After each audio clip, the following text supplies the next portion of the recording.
दोस्तों, इस दुनिया में कीड़े मकोड़ों की लाखों प्रजातियां पाई जाती है, लेकिन क्या आप जानते हैं कि कीड़े की कौन सी प्रजाति सबसे लंबे समय तक इस दुनिया में जीवित रहती है? दुनिया में लंबे समय तक जीवित रहने वाले कीड़े की प्रजाति है दीमक। आपको जानकर हैरानी होगी कि छोटी सी दिखने वाली ये दीमक 100 सालों तक जीवित रह सकती है। हालांकि इतने सालों तक जीने का मौका सिर्फ रानी दीमक को मिलता है। बाकी वर्कर एंड सोल्जर्स दीमक 10 से 14 महीने में ही मर जाते हैं। प्रजनन करने वाले नर दीमक 4 सालों तक जीवित रह सकते हैं, वहीं रानी दीमक ऑन एवरेज 25 सालों तक जीवित रहती है। लेकिन अगर उन्हें सूटेबल कंडीशन मिलती रहे तो वो 100 सालों तक भी जीवित रह सकती है। दोस्तों, आपके लिए एक पहेली है। इस तस्वीर को ध्यान से देखिए और पहचानिए कि ये तस्वीर किस हीरोइन की है। नंबर 14। क्या आप जानते हैं कि ऑन एवरेज एक हेल्दी पुरुष अपने पूरे जीवन में कितने बार इजैकुलेट करता है? एवरेज आंकड़ों पर देखें तो एक पुरुष अपने पूरे लाइफ टाइम में 72 बार इजैकुलेट करता है, यानी उसे चरम सुख की प्राप्ति होती है। नंबर 13। दोस्तों, इंटरनेट पर ब्राउजिंग करते समय अक्सर हमारे साथ ऐसा होता है कि हमें यह साबित करना होता है कि हम इंसान ही हैं, रोबोट्स नहीं। खुद को इंसान साबित करने वाले इस कैप्चा को देखकर मुझे भी काफी गुस्सा आता था और मैं भी सोचा करता था कि यार, इंटरनेट तो सिर्फ इंसान ही यूज करते हैं, तो फिर हमें अपने आप को इंसान साबित करने की जरूरत क्यों पड़ती है? वेल, अगर आप भी ऐसा सोच रहे हैं तो आज के बाद आपको ये सोचने की जरूरत नहीं पड़ेगी, क्योंकि भाई इंटरनेट का उपयोग सिर्फ हम इंसान नहीं बल्कि सच में रोबोट्स भी करते हैं। आपको जानकर हैरानी होगी कि दुनिया में इंटरनेट का जितना उपयोग होता है उसमें सिर्फ 38.5% ही इंटरनेट ट्रैफिक इंसानों का होता है। इसके अलावा बाकी सारे इंटरनेट ट्रैफिक बोट्स और हैकिंग टूल्स वगैरह की ओर से होते हैं। यही वजह है कि हमें कई बार अपने इंसान होने का सबूत देना पड़ता है। नंबर 12। इंटरनेट के जमाने में भले ही लाइब्रेरी की वैल्यू कम हो गई, लेकिन आज से कुछ दशक पहले तक लाइब्रेरी ही लोगों के लिए नॉलेज का एकमात्र सोर्स हुआ करता था। और उस जमाने में लाइब्रेरी की अहमियत कितनी ज्यादा हुआ करती थी, ये आप उस घटना से समझ सकते हैं जब साल 1961 में अमेरिका के ईस्ट ऑरेंज में 14 लोगों को आधी रात में अपने अपने घरों से सिर्फ इस वजह से पुलिस गिरफ्तार करके ले गई क्योंकि इन लोगों ने लाइब्रेरी से लाई गई किताबों को समय पर नहीं लौटाया, और ये किताबें 4 महीने से ज्यादा समय तक उन लोगों के पास पड़ी थी। एक किताब की वजह से आधी रात में घर से गिरफ्तार कर लेना वाकई में हैरान कर देने वाली घटना है। इसी अमेजिंग फैक्ट पर प्लीज दोस्तों इस चैनल को सब्सक्राइब करके इस घंटी को जरा दबा दीजिए। नंबर 11। दोस्तों, हम सब के साथ कई बार ऐसा होता है कि हम कुछ बेहद जरूरी चीजों को चारों ओर ढूंढ रहे होते हैं, लेकिन असल में वो जरूरी चीज आपके पास ही होती है पर आपको उसकी खबर नहीं होती।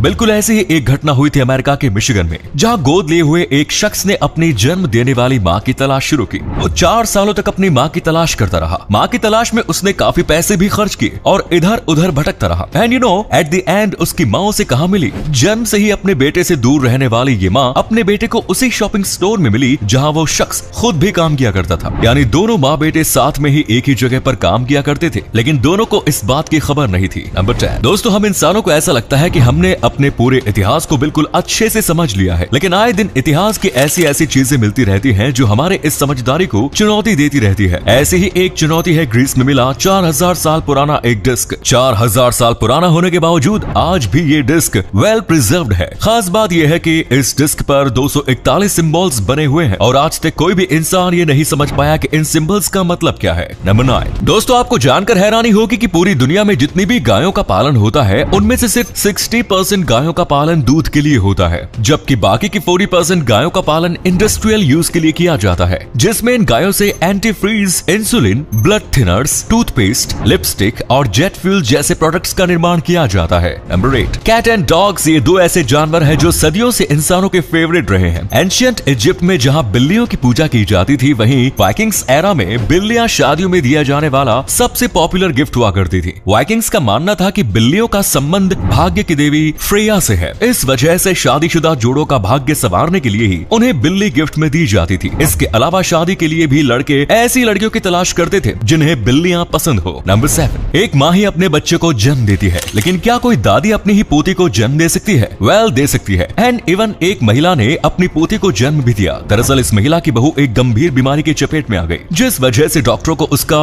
यूट्रस निकालना पड़ा, जिस वजह से अब वो कभी गर्भ धारण नहीं कर सकती थी। तब 56 साल की इस महिला ने अपने बेटे बहू के लिए खुद ही सरोगेट मदर बनने का फैसला किया और अभी कुछ दिन पहले ही इस महिला ने अपनी पोती को जन्म दिया है। सैल्यूट है इस दादी को। नंबर 6। इंसान समय के साथ काफी तेजी से तरक्की कर रहा है, लेकिन क्या आप जानते हैं कि समय के साथ इंसानों का दिमाग छोटा होता जा रहा है? अरे मैं मजाक नहीं कर रहा, सच में इंसानों का दिमाग छोटा होता जा रहा है, और वो भी आज से नहीं बल्कि स्टोन एज के समय से ही। कहीं ऐसा तो नहीं कि दिमाग छोटा हो जाने की वजह से ही हम आज तक पिरामिड्स की हिस्ट्री को समझ नहीं पाए। नंबर 5। दोस्तों, आप अंटार्कटिका के बारे में तो जानते ही होंगे होंगे, लेकिन क्या आप अंटार्कटिका के पुराने नाम के बारे में जानते हैं? आपको जानकर हैरानी होगी कि अंटार्कटिका का पुराना नाम ऑस्ट्रेलिया था। जी हाँ, वही ऑस्ट्रेलिया जिस नाम से आज एक देश मौजूद है। वर्ष 1824 तक अंटार्कटिका इसी नाम से जाना जाता था, लेकिन फिर ऑस्ट्रेलिया ने अंटार्कटिका का ये नाम चोरी कर लिया और बेचारा अंटार्कटिका नेमलेस हो गया। दशकों तक अंटार्कटिका बिना नाम के ही रहा और फिर फाइनली 1890 में अंटार्कटिका का दोबारा से नामकरण हुआ और इसे अंटार्कटिका नाम दिया गया। मैं तो कहता हूँ कि अंटार्कटिका को ऑस्ट्रेलिया के ऊपर कॉपीराइट क्लेम डालना चाहिए। नंबर 4, इंसान जानवरों के कितने भी करीब क्यों ना हो जाए, लेकिन अंत में एक जानवर की भाषा दूसरे जानवर ही समझ सकते हैं। इसी बात को समझते हुए कुत्तों के एक हॉस्पिटल ने अपने यहाँ एक वेल ट्रेन्ड डॉग को रखा हुआ है, जिसका एकमात्र काम अपने यहाँ आने वाले बीमार कुत्तों के साथ प्यार से पेश आकर उन्हें बेहतर फील कराना है। ये केयरटेकर डॉग बिल्कुल किसी इंसान की तरह बीमार कुत्तों के साथ पेश आता है और उसे प्यार से सहलाकर और चूमकर उनकी परेशानी को कम करने की कोशिश करता है। नंबर 3, कुछ समय पहले ऑस्ट्रेलिया में अफीम की खेती करने वाले एक किसान ने अपने खेत के बीचों बीच एक मिस्टीरियस सर्कल देखा। इस सर्कल के अंदर की पूरी फसल पूरी तरह बर्बाद हो गई थी। इस मिस्टीरियस सर्कल को देखकर हर कोई परेशान था कि आखिर ऐसा कैसे हुआ। किसान ने इस बात का पता लगाने की ठानी और अगले दिन उसने जो देखा वो जानकर आप भी हैरान हो जाएंगे।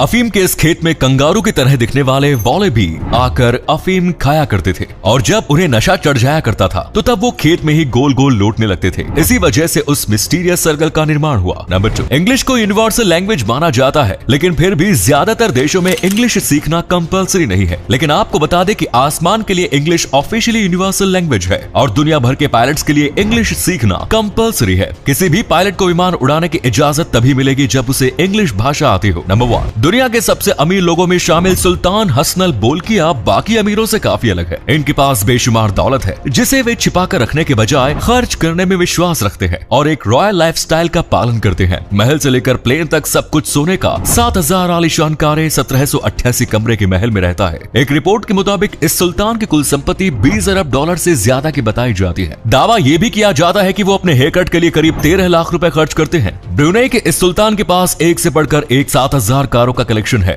हसनल बोल्किया ब्रुनेई के वर्तमान सुल्तान और प्रधानमंत्री है। बोल्किया को सोने से इतना लगाव है कि इनके सिंहासन से लेकर कारें सब कुछ सोने से ढका हुआ है। कार के अलावा उनके कई प्राइवेट जेट्स भी हैं। कहा तो ये भी जाता है कि इनमें से एक विमान पर भी सोने की परत चढ़ी हुई है। तो ये थे कुछ अमेजिंग फैक्ट्स। वीडियो को शेयर जरूर करें दोस्तों, ताकि आपके दोस्त और जानने वाले भी जान सके कि आप कितने नॉलेजेबल वीडियोस देखते हैं। धन्यवाद।